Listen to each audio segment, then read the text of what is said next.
Hello, my name is Ashley Scher. I'm the founder and CEO of ShareLove.Fund. Today we're going to explore chapter 5, verse 24 of the Gita. Chapter 5, verse 24 reads as follows. The yogi who discovers happiness and joy within is also illuminated solely from within. The yogi becomes one with God and marvels in the ecstasy of God.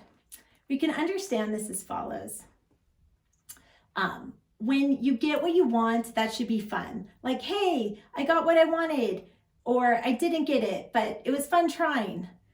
Enjoy the wanting, enjoy the getting, and you can also enjoy the losing of it. Like, oh, shucks, I should have zipped up my purse so stuff doesn't fall out. Lesson learned.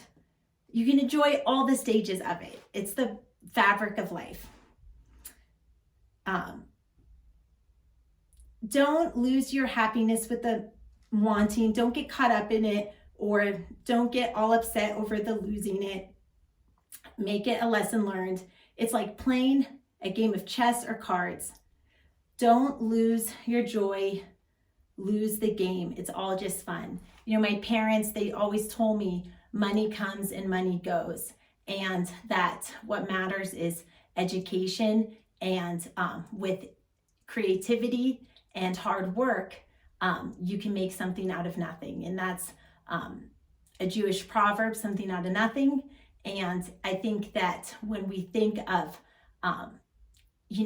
doing business for the fun of entrepreneurship, for the fun of prosperity, like as a challenge, just like we do a sports game, then it's exciting to do our own best work, and maybe we'll be prosperous or maybe we won't. But it won't affect our own true self-esteem when you look at it as the game of life. With this understanding, life becomes fun. Whoever has this understanding is wise. Otherwise, we're making a big mistake and trying to get happiness from the outside. This is what Sir Krishna is trying to drive home. In the same way, in the Sutras of Patanjali, it is said, for a Vivki, a person of discrimination, everything is painful. He means that outside pleasures are ultimately followed by pain. And of them, things are painful. Only when our approach is wrong do they become painful. And they tell us, hey, don't look at me for happiness. Just have me for fun. It's like a game.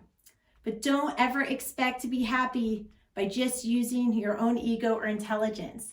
So it's really interesting. There's a study, and it said that the higher net worth people are, the more paranoid they are, and the more they spend on security, and the more they are worried about theft.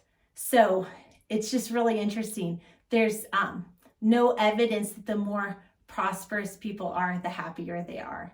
In fact, sometimes people work out their marital problems because they just can't afford 2 homes and they can't afford a divorce. And, there's an expression, mo money, mo problems. And I think when we realize that, it can help each and every one of us in everyday life shift that quest for prosperity into a pursuit of happiness, and still stay motivated, but not for the result, but for the self-esteem that's built through a job done well with integrity. Just have fun with life like a game. Try to do the best work you can, but know that you are your own pillar of strength, and what happens on the outside, your socioeconomic level, is not you. It's just what is happening now socioeconomically. Things come and go, but the essence of you stays the same. Don't ever expect to be happy with things. It just leads to disappointment. If you want to acquire things, think of it as a game. If you think I'm very intelligent, I can be happy always, you may be disappointed.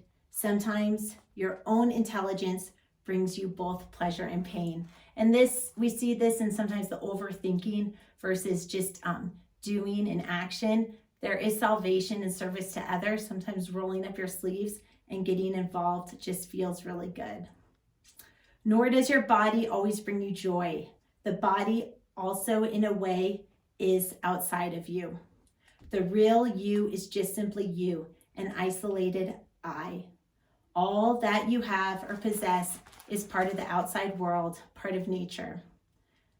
Even by always controlling the mind and using your intelligence, you can't truly always be happy.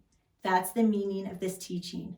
Instead, act not for happiness, but as the appropriate moment of the duty.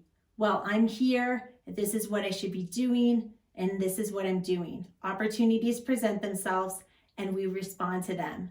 And if there's nothing to do, then we can just be happy in the moment. Namaste.